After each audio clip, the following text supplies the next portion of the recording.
edition of Locked On Pirates, and you already know what we're talking about today. Bryan Reynolds and the Pittsburgh Pirates have agreed to an extension, and it's done. We have numbers, and Bryan Reynolds is going to be a Pittsburgh Pirate for a very long time. We're going to talk about that and more on this live edition of Locked On Pirates just before they kick off their series against the Los Angeles Dodgers. You are Locked On Pirates, your daily Pittsburgh Pirates podcast. Part of the Locked On Podcast Network, your team every day.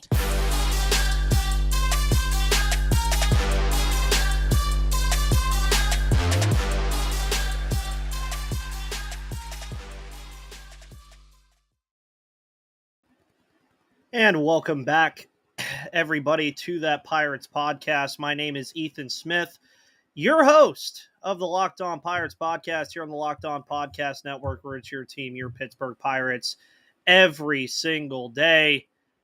And I am very happy today. I was at work all day, as you guys could probably see from the YouTube short that I uploaded earlier on YouTube. Of course, if you're live, you're watching this on YouTube. We're also on Twitter, so make sure you follow down here. Make sure you follow at Locked On Pirates. And, man, what a ride this has been with the Bryan Reynolds extension.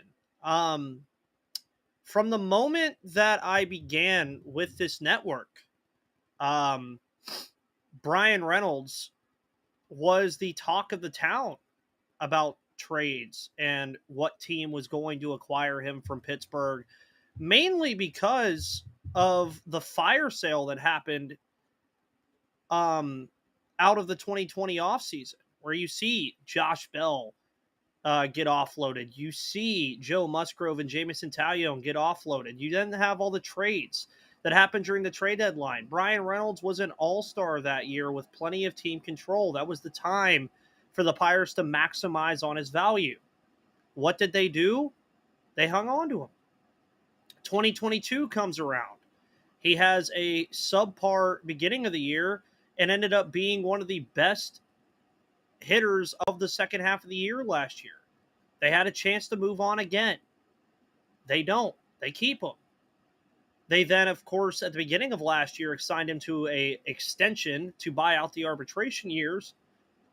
And he requested a trade in the offseason to where I told everybody to relax because the agency that he is signed with uses that as a tool to negotiate contracts. And for a while, it was left in the air. We thought we would get it done on opening day, and it felt that opening day was the hard deadline. And if it didn't get done on opening day, that was that. Like, that was going to be that. And then today comes, and out of seemingly nowhere, it felt, Bryan Reynolds, who was on the bereavement list, will not be playing tonight as well, gets probably the best news he could have got out of a bad situation here with his family, where he signs this amazing contract. You probably can't see it up there at the top, but 8 years, $106 million, the first three-figure contract the Pirates ever sign in their history, and I couldn't be more happy. There's a lot of dominoes that fall after this. Obviously, he's going to be here for quite some time, no matter what. There's basically a no trade clause in this that is going to keep him here for a while with at least 6 teams. They could explore stuff like that in the future, but we're going to enjoy this right now. Harperman says this deal, you could say there was no doubt about it. Kusick says, let's go. Kingston Farrell says, I have a good feeling about this team coming in the next 2 years. Dean says, www, bunch of W's. And Connor Williams says they had to choose a direction with this, and they chose the right one. Connor, I'll actually start with what you said here. And if the Pirates would have traded Bryan Reynolds per his request, I don't think people would have been as upset with it as I think the general social media public would have liked to think. Because Bryan Reynolds, featuring my knee, um, is a guy that was going to get the Pirates something big in return if they would have traded him. But as I told some of the other Locked On hosts, and I've seen people say, oh, that he's not making as much money as he could have made on the open market and all this other stuff. He's wanted to stay in Pittsburgh. You look at the interviews he's done post game on some of these games this season. You look at how he was talking in spring training. You look at how he's carried himself. You look at what he said about the fans. You look at everything.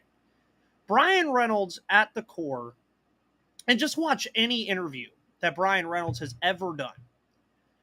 He is a low maintenance guy who wants to stay in a low maintenance market.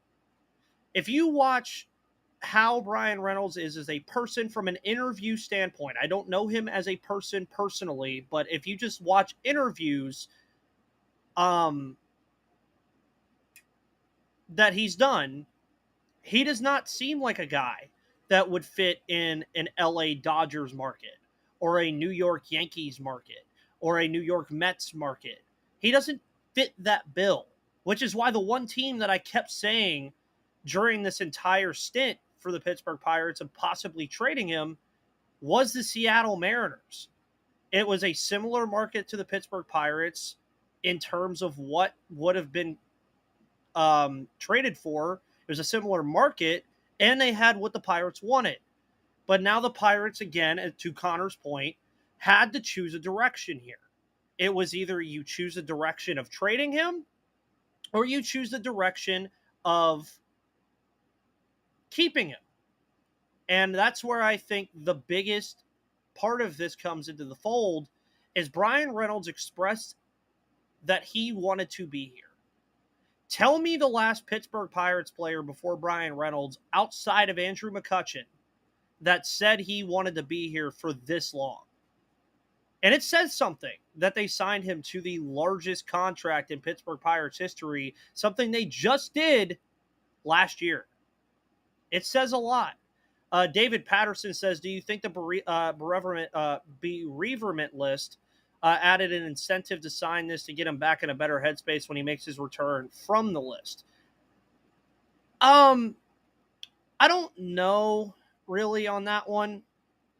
It's one of those things that I think it was just good timing. The timing is there, to say that, oh yeah, this is obviously going to put him in better spirits after what he's been dealing with. But I think it did give the team, the front office, and Bryan Reynolds a chance to sit back down and just hash it out.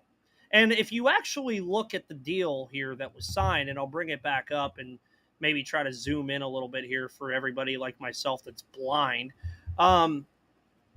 You look at this deal in a microcosm here, and of course this was Jason Mackey's reporting on this. The thing here is this is very comparable to the deal that we were talking about in spring training. 8 years, $106.75 million. Of course, there's plenty of other things in this deal that are crazy, like a no trade clause of 6 teams. There's no opt-out. There's just a club option in 2031. There's a lot of stuff. But the numbers is where it kind of feels like this fell. But what I found interesting about all this was this number felt more of what the team wanted to give Bryan Reynolds, while the number he can get from the incentives felt more like a offer that Bryan Reynolds wanted.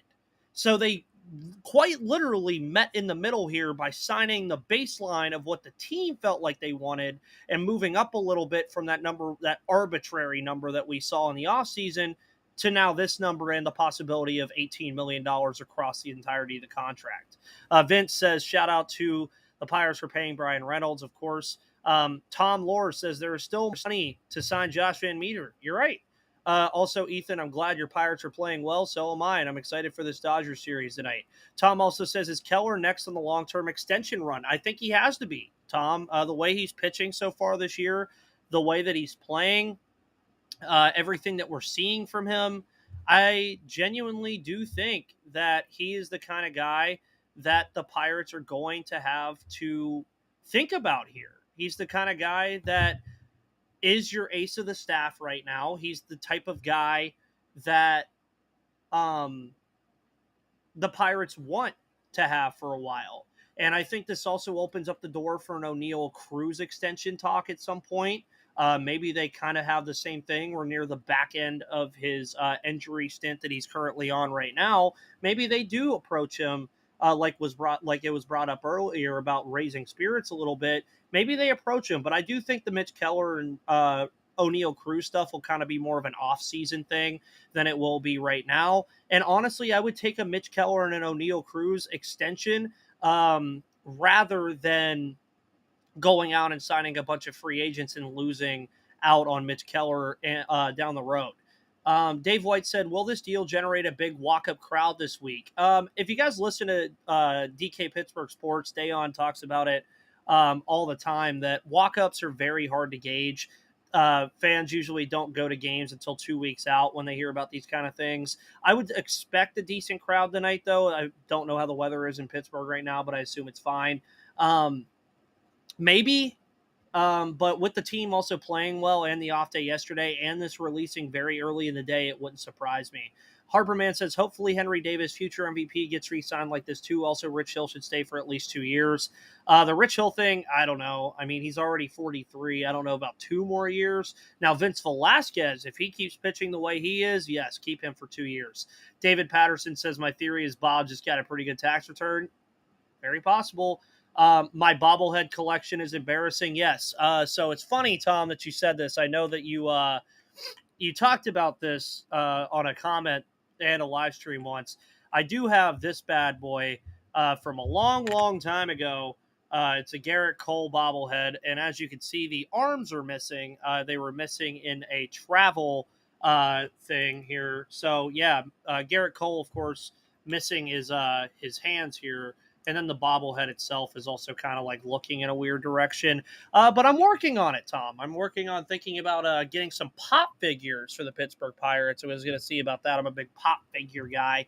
And then bobbleheads as well. And I will definitely be getting the Pirate City Connect jersey, and it will have number 10 and Bryan Reynolds on the back. Weather in Pittsburgh is really nice right now. Good to hear. Good to hear. As far as the game tonight, it is unfortunate that Reynolds can't play tonight. You'll snag me a Cruz bobblehead this June. That's what I like to hear. I love that. I would actually really appreciate if you guys go to the promotional nights and steal some stuff for me and send it to me. And I would obviously pay for shipping and handling and other things. But it is unfortunate that Reynolds won't play tonight because of the new CBA rule that requires him to be out for 3 days. So that is kind of unfortunate, but at the end of the day, it doesn't put that much of a damper on what's going on here. And of course, as we're live, it's 5:42, so they play here in about a little over under an hour. Other thoughts on this Bryan Reynolds extension? I want to hear all of your guys' thoughts. I think it's great. We're having a celebratory beer for this right now. I mean, it's great. Pirates fun fact. According to a total of 5 seconds of research, the Pirates player with the lowest salary right now is Drew Maggi. Yeah, not surprised.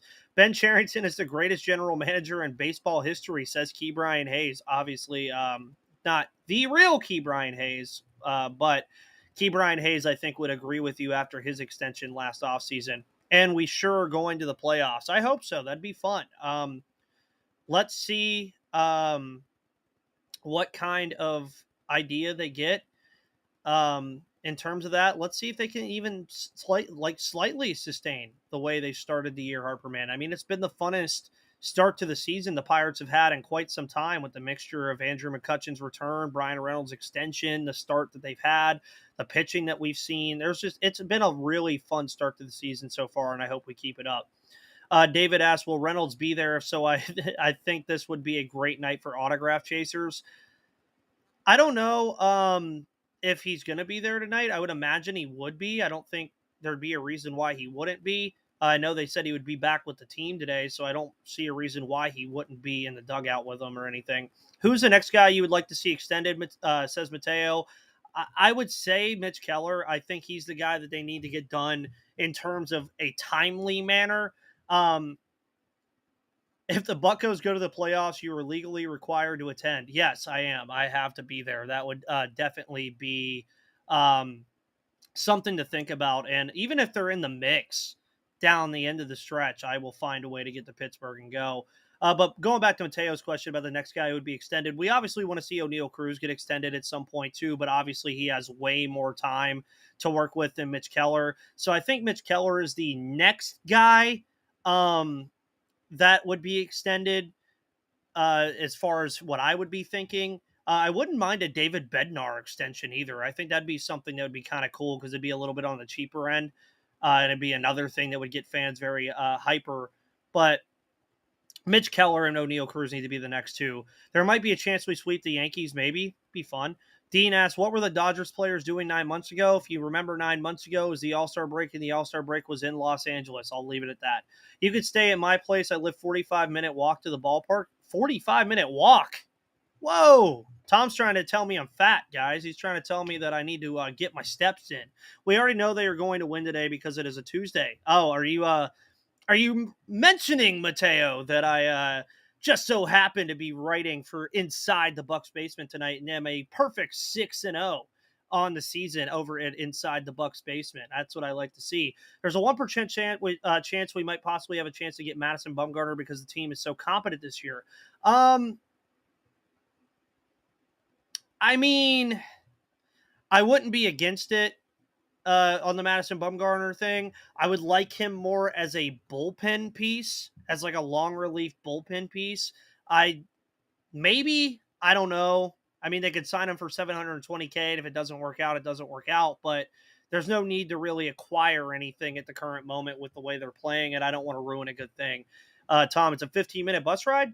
Cool. I mean, hey, like I said, if they end up in the playoffs, I will be there. You guys will see a picture of my seats. Yeah, and I agree, Tom. Only if Bumgarner's a reliever. That's the only way I even think about acquiring him. But, I mean, if the Pirates are in a good spot by June and July, which, I mean, we still have a ton of baseball to play, guys, before we get there. I mean, think about it. They haven't even played the Brewers or the Cubs yet this year. That is something that's really crazy, is that all their division games have pretty much been against the Reds outside of those 4 games against the Cardinals. And looking at the schedule, I actually don't know when we play Milwaukee or Chicago. I'm sure somebody could do that math for me right now. Let me see here. More teams. Pittsburgh Pirates schedule. So they don't play a divisional game the entire month of May. That is interesting. I don't know if you guys saw that, but they don't play a divisional game again until June 23rd or June 2nd against the St. Louis Cardinals. So lots of hoping that the other teams in the division kind of lose some games here. Where, of course, the Rays welcome to town on May to start the month. Toronto, Colorado, Baltimore, Detroit, Arizona, Texas, Seattle, and San Francisco in the month of May. But then, of course, things pick back up, obviously, in June with the Cardinals, Cubs, Brewers, Cubs, and Milwaukee all in the schedule in June. So very interesting there for the schedule makers who have created this wonderful schedule where we play every single team from the Pittsburgh Pirates. And he and Rich Hill can talk about when they struck out Willie Mays. Nice. Dylan Cruz is going to be so good. Yeah, I mean, that is another wrinkle in this 2023 season that I think is going to be absolutely fun, is when draft season talk starts coming about and Dylan Cruz hype season comes. Just praying the Brewers become sellers come deadline day. I think they're going to have to, David. I really do. I don't think Corbin Burns is going to re-sign there for the money that he's going to want. Christian Yelich's contract is hindering them a lot. I think Brandon Woodruff follows in the footsteps of Burns if he gets traded. I think Freddie Peralta gets traded too. They still have a very young and good team, though. I mean, Garrett Mitchell has been pretty good. There's been other guys that have contributed for that team so far that are a little young. So, but I would agree that I think they're going to be sellers. But I compared them to the Brooklyn Nets of MLB, where they're going to have a lot of these good players and then probably sell them all at the deadline. and end up making like a run still, even though their record is still really good. We're sweeping the Nats and the Oakland A's. There will be no doubt about it. I hope so. Win the series you're supposed to win. I was going to bake Rich Hill a birthday cake, but I couldn't get a brush fire permit for the candles. Yeah, I mean, 43 years old, dude. I mean, I'm 24 and just worked a 7 to 5 shift, and I'm tired. This man, Rich Hill, is pitching in the majors at 43. I mean, it's a crazy world that we live in with this Pirates team right now. But guys, figured I'd bring this to you. As mentioned, Bryan Reynolds has reached an agreement on a long-term extension per sources, 8 years, $106 million with incentives, no opt-out, nothing. He's here for Pittsburgh for a while. We're going to enjoy the game tonight. I think the Pirates are going to have a good chance to win this game against the Los Angeles Dodgers to kick off this 3-game series. Thoughts on the A's moving to Las Vegas? I don't know. There's so much going on there with that, but I think in the long run it would work out for them financially. Short run, it sucks to see a legendary franchise move. Guys, my name is Ethan Smith. Andy Pompa leaves us with saying World Series champs. Do I think the Pirates will make any more free agent moves? No. Not unless injuries cause them to. I don't think they're going to make any like substantial free agency moves just because of what they have right now and the farm system depth that they have. But guys, enjoy the game here pretty soon. I will have a short video, of course, recapping it. If you guys really want me to, I can go live after the game too to talk about the game. Of course, we'll have an episode coming to your airwaves tomorrow morning. On Thursday, of course, we'll have Craig on to talk about the Dodger series, some prospects, and of course the Bryan Reynolds extension. And then on Friday, we're probably going to have Ryan Clary of Locked On Nationals on the show to talk about that series over the weekend. Guys, thank you so much. Bryan Reynolds is a Pittsburgh Pirate. Let's go. I cannot be happier. Enjoy the game tonight, guys. I will see you later. My name is Ethan Smith, your host of the Locked On Pirates podcast. I will see you on the flip side.